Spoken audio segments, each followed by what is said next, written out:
Welcome to Murder with the Misses. I'm Darren. And I'm Amy, and today we're going to tell you the story of Josh and Amber Kilberling. We're back in Oklahoma for this one. This is another one that got national coverage, so many people may remember this one. And it's a twofer for true crime. There's two mysteries in one story. We're talking about 23-year-old Josh. He graduated from Victory Christian High School in 2007.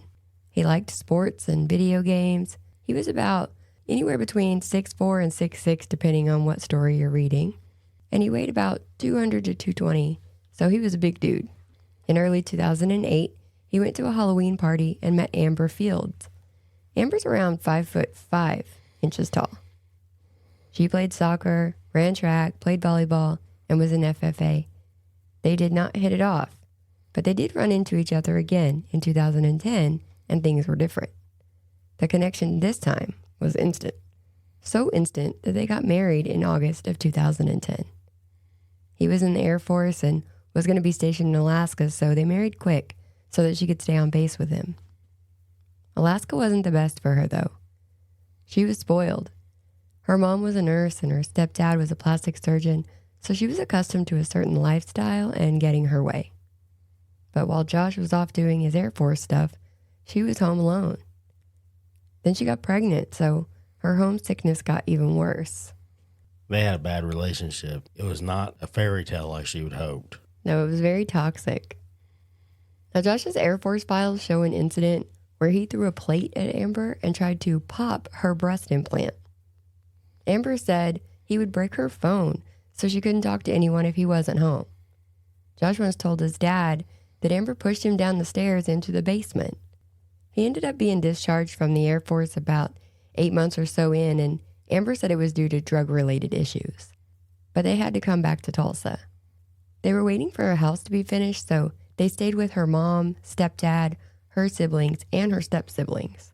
Sometime around May of 2011, there was an incident where Amber pushed Josh and hit him in the head with a lamp, causing him to have to get stitches and staples, and some reports say it was about 21 stitches.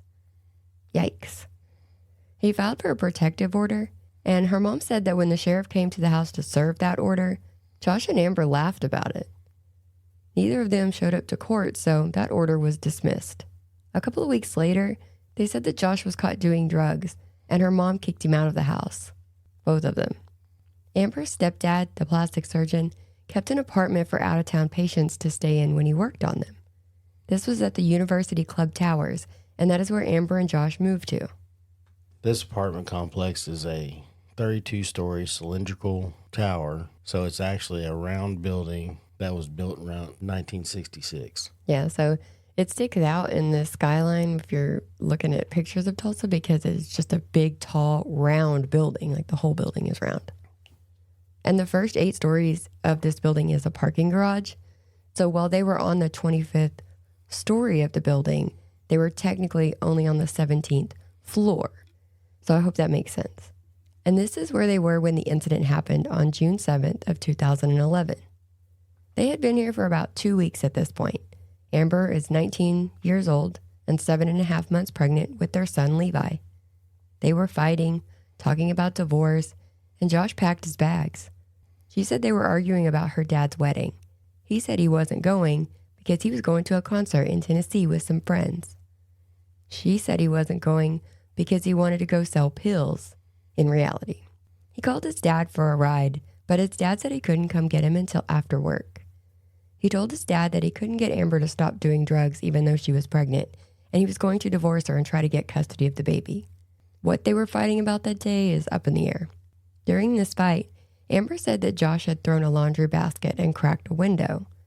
She called the building manager, and 2 men, who just happened to be there working on another apartment, came up to fix the window. One of them went downstairs to the work truck to get some tools, and the other was out on the balcony measuring.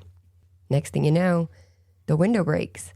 Amber screams, and Josh is falling, landing on top of the parking garage. Amber rushes to the elevator and takes it down to his body. When the paramedics arrive, she tells them multiple times that she pushed him out the window. Yes, she's always said that she did push him. She didn't intentionally push him out the window, but she did push him, and he went out the window, yeah. Police took her down to the station and put her in an interview room so they could get her side of the story. Her grandmother was in there with her. The detective was in the next room, and once he hears what the women were talking about, he turned on the camera in the room that they were in to record their conversation. You can watch this whole thing online. It's about 2 hours long, but she says a lot of things. She blames her mom for putting him in that apartment. She kept saying she was a horrible person. Who could do that? Push my husband and make him fall out a window. And her grandma keeps telling her to stop saying that. Don't say that in front of the police, and to get a lawyer. But she also says that Josh's parents kept saying that if they stayed together, Amber was going to kill him. And when telling her grandma what happened, she said that she was in the bathroom crying and throwing up. Josh came in and said that they had options, asking her what she wanted to do. He said he wanted to work things out, but they needed to be separated for a while. He was waiting for his dad to pick him up. The man on the balcony measuring the damaged window was still on the balcony when Josh went out. She said that Josh was messing with the TV, and she just pushed him, and he went out the window. And we actually have a clip of that audio, because I'll say this. I have researched this thing and looked at so many different things, and I do not see a lot of people mention that she actually admits this on this video. And so we wanted to be the ones to play it, because to me, this is important. Yeah. Well, here, I'll play it. She fixing to... Where was the candle things? There's like these stand-up candle things like this high. They're just like little wire things, but he was fixing the TV. He was like messing with the TV right here. And the window's right here. And I pushed him and he fell into the window and fell. Oh, God. I'm never going to get over this. I'm never going to understand it. I mean, I thought divorce was going to hurt. Yeah, and this is when the cops switch gears and, from an accident to a murder. Right. Because they knew she had, like we said, she had told the paramedics several times when they got there that she'd pushed him. So they knew that she pushed him. But at this point, when she's in the room with her grandma, she's not a suspect or under interrogation. They're literally just sitting in a room so they can get her story. And then she starts spewing all this stuff out, thinking that they're not being recorded or videoed or anything like that because there's not a cop with them. And she just starts saying all kinds of things. She was arrested and bonded out on a $250,000 bond. She gave birth to Levi in August, and that bond would be revoked just 6 months later when she failed 2 drug tests and failed to charge her ankle monitor more than 10 times. They offered her a plea deal where she would serve 5 years in jail, but she refused that offer and went to trial. She had an expert come in and look at the window in the apartment. At the time of the incident, it was 46 years old. The window looked like it was original to the building, so it had never been replaced.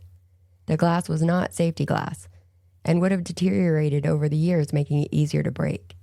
Now, she also has stated that this window would kind of move around in the frame and that air would leak in when it was windy outside because we get a lot of wind here.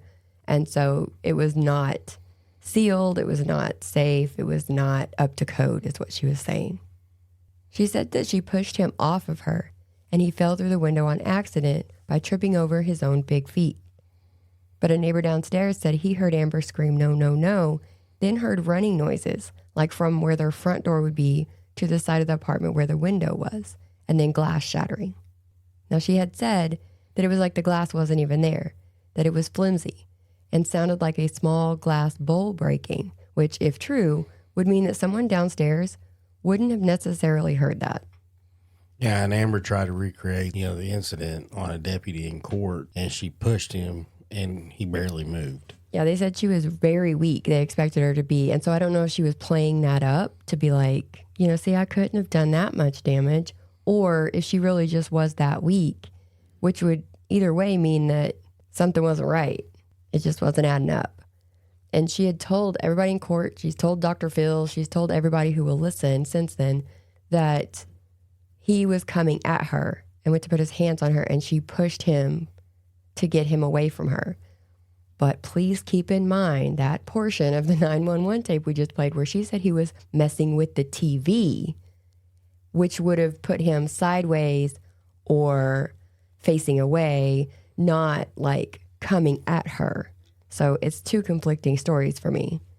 So the theory that she had actually run to push him was the more likely scenario. Her mom said that the trial was more like a modern-day Tulsa witch trial, and it was made out to be like the rich bitch kills the military hero. But we've heard the video. I don't think anybody's making her out to be a bad guy. I think it's just what it looks like. And she had no mention in that video of him grabbing her or coming at her. He was just fixing the TV. It was argued as well that this video should not be admissible to court because she had not been Mirandized at this point. But the court allowed it because you Mirandize someone when they're under arrest. She was not under arrest at this time, and she made the statements voluntarily, out loud, in a police station. I expect to have zero privacy if I'm in a police station. I expect there to be more cameras there than anywhere else I've ever been. Then there was the prosecution also stating that there was no sign of a struggle, and there wasn't. We've seen pictures of this crime scene. Everything is in place. Nothing was knocked over. Not even the candle things that were in between the TV and the window. And then there was the autopsy report. It was as expected for the most part, sadly. The medical examiner said that he had broken bones in both arms, both legs. Most of his ribs were broken, along with his sternum, pelvis, and neck. Internally, he had bruised lungs, a lacerated liver and spleen, along with injured kidneys. They could not tell if he fell facing forward or backwards, but some witnesses said he was facing forward when he went out the window, which would also indicate he was not facing Amber when pushed. And the autopsy also showed that he had no drugs in his system. Right, her whole storyline this whole time has been that he is this big bad drug user and drug seller.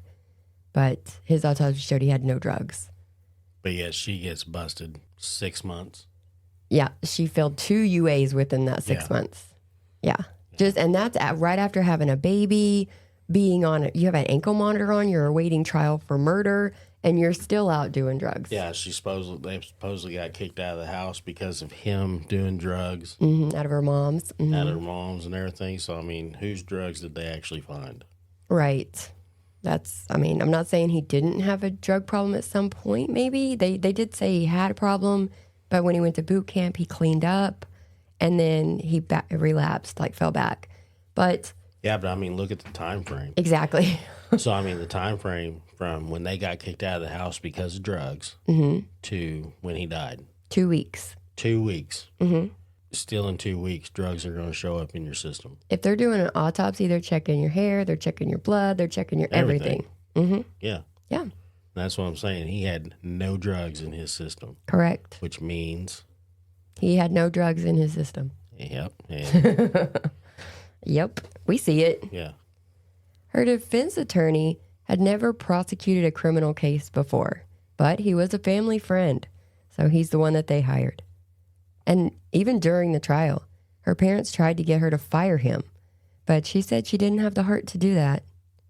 In April 2013, she was convicted of second-degree murder and sentenced to 25 years in prison. And on a side note, that lawyer has since been disbarred for accepting gifts. And when I say gifts, hundreds of thousands of dollars to buy a house. Those kinds of gifts.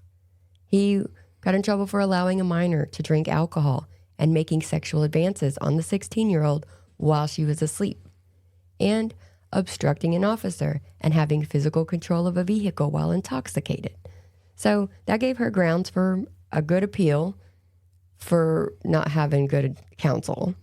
And she did appeal, but she used a different attorney, of course, who actually represented her pro bono. But the court upheld the verdict. It didn't change the circumstances of what happened. And like I said, she did several interviews, including Dr. Phil.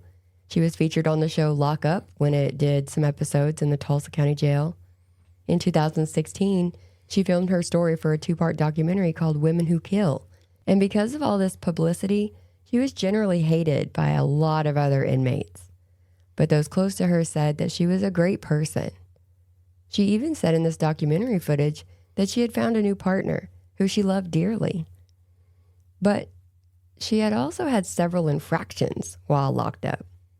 In 2013, she had been in trouble for possession of unauthorized identification. In 2014, there were several instances, one for indecent exposure. She failed a UA for having meth in her system. She used abusive, obscene language towards staff.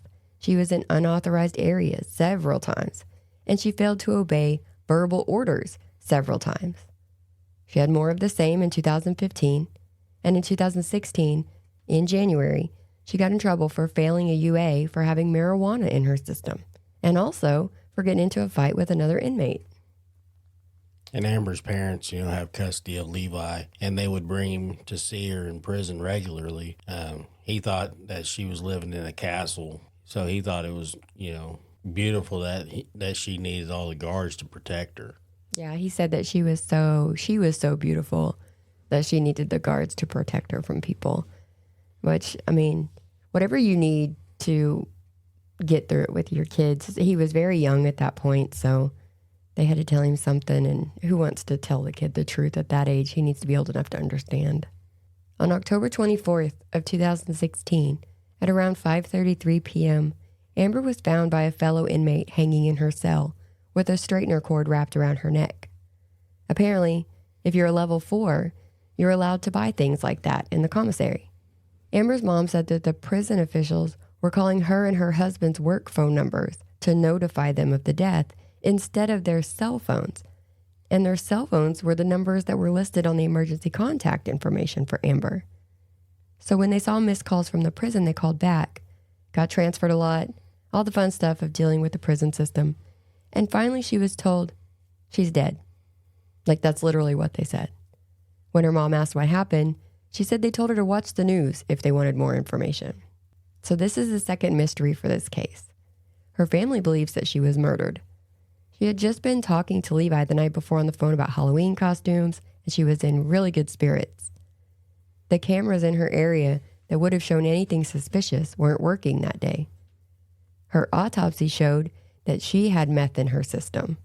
She had scratch marks on the left side of her neck, abrasions on the right side, and a red-purple bruise on the right side of her jaw. Fellow inmates would say that the guards would joke around, making comments about Josh if Amber was ever around a window. Other inmates also said that they had witnessed Amber being forced to wear a dog muzzle when out in the yard. She had written a letter dated the day before she was found that was to a local news station who had been trying to get her to do an interview. And her letter said, "I'm writing to do an interview, despite my honest reservations, because I can't let go of the hope that using my own voice in conversations about my own life will be the one and only chance I have to change the circumstances of my own reality." It was obviously delivered after her death, so it made big news. Yeah, when the news came out about Amber's death, Josh's brother posted on Facebook, "Ding dong, the witch is dead." He did. That family has been through it, because either way, they lost a family member, they lost a loved one, and whether it was intentional or not, her actions is what did it.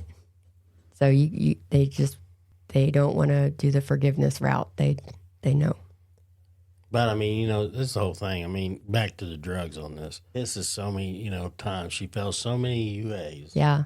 At what point does the mom say, maybe you have a problem? Maybe you was the problem? Yeah. Well, her mom has come out and talked about everything else but drug use. She said that she was spoiled. She said that she had anger issues and all kinds of things. And she said, it's hard to say because her family says that Josh was the abuser. Josh's family says that Amber was the abuser. And I just don't know. It was probably both ways. That's why I called it a toxic relationship, because they were both probably doing it. But why not go ahead and just admit to the drug use too? It's right there. It's in writing. It's documented for years. Yeah, but what I'm getting at is that, like I said, autopsy came back. He'd been clean. Yep. Drugs stay in your system for a while. You can test and see how much time has passed with drug use. Right. It diminishes over time. Yeah. Mm-hmm. And But what hadn't changed is that she has continued to do drugs. Correct. But yet everybody wants to say that he did them. Yes. And you know why. And it's because she's the only one there to tell the story. Yeah. And so it's her narrative. And we can see, looking through this, she was one of those spoiled kids who always got her way, and everybody else was the problem. Even in that audio, it's a video online of her in the room with her grandma, she blames her mom for putting them in the apartment. Well, get your own damn apartment. You're grown. You're married. You have a kid coming. Do it yourself. I mean, that's what I'm saying, despite the fact that, that so many years in or whatever, she's still pissing hot on UAs. Yep. In prison, yeah. Yep. 100%. Whatever version of events of these two instances that you want to believe is up to debate. It's a high debate that's always been a debate as to what exactly went on that day and as to what exactly went on the day Amber died. But there was a message posted on her memory page on Facebook in September of 2018, and I'll read it. Oklahoma Department of Corrections and Mabel Bassett Correctional Center are responsible for covering up the murder of Amber Kilberling and making it look like a suicide. Amber Kilberling was murdered by an inmate named Patricia Rucker, or T. Rucker. Hours before Amber was found hanging in her cell, Rucker, who was doing a life sentence, told Amber to go kill herself. Rucker was housed in a separate block than Amber and was not allowed in her pod. However, the guards allowed it anyway. Rucker is in prison for strangling her girlfriend over 20 years ago. Amber was found hanging by the cord of her hair straightener. Her body wasn't removed from her cell for hours. She was left there for so long so that the prison's internal affairs department could get to the murder scene before the medical examiner. There were claw marks on Amber's neck where she tried to fight off her attacker and remove the cord. Amber was working with Dr. Phil and had an interview coming up with the local news station KJRH. The prison did not want the world to know an inmate killed another inmate, and they let it happen and did nothing about it. Since Amber's case was so high profile, they had to cover up what they let happen. The warden of the prison and several guards ate McDonald's and laughed about her murder, all while Amber's body was still hanging. It doesn't matter if you believe Amber deserved to be in prison or not. Her 7-year-old son deserves to know his mommy didn't choose to leave him. Her life was taken from her, and I will spend my life trying to prove it. So there's our corruption for the story. If people believe that stuff like this doesn't happen in real life, you're in a different world than we are. This happens. All of this happens in real life. Some people, they see prison as a place where, people get, 3 hots in a cot and just enjoying their days until their time's up. If you think there are only bad cops on the outside, you're sadly mistaken. Yeah, they're everywhere. Because we've talked about the system of prison systems and everything being just totally screwed. Very, very. And if any of this letter is true, yeah, holy shit. Because, honestly, if they was doing their job, no drugs would have been getting in there. Well, all prisons have a problem with that. But that's what I'm saying. If they was doing their jobs, they actually wouldn't be. If they were doing their jobs, people wouldn't just be dying all the time. Yeah. And there's a lot of stories. If you look into prison deaths, there's a lot of times that people have been written up as suicide when they're covered in bruises from head to toe. Yeah.